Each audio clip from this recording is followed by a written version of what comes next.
Good morning mga mare. Pakulo ako ng bone marrow para sa aming dinner mamaya. Yan, sweet corn daw to. So ihahalo ko siya dito. Yan, magiging masarap ang sabaw mamayang gabi for dinner for us. Sana masarap.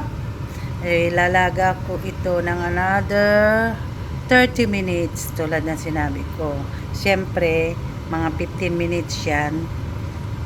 Dahil yung mais, kailangan maluto ng 15 minutes bago ko ilagay yung patatas, repolyo, sa huli na yung repolyo. Yan na po. So, kukuberan ko po siya for another 15 minutes.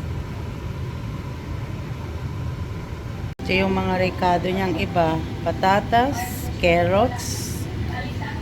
Yan ang ihahalo ko sa aking nilaga. Yan.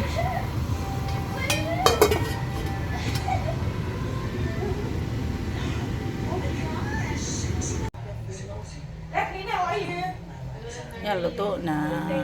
Pochero ang tawag dito. Sabaw. Yung aking sabaw na may bone marrow.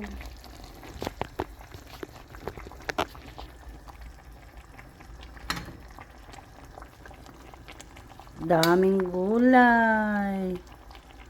Maya kakain na. Papapaking ko lang ang gulay.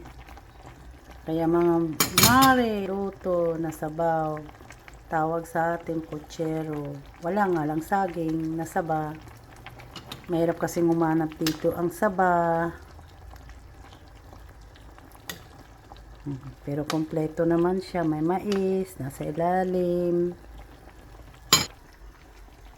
See you sa susunod kong next vlog.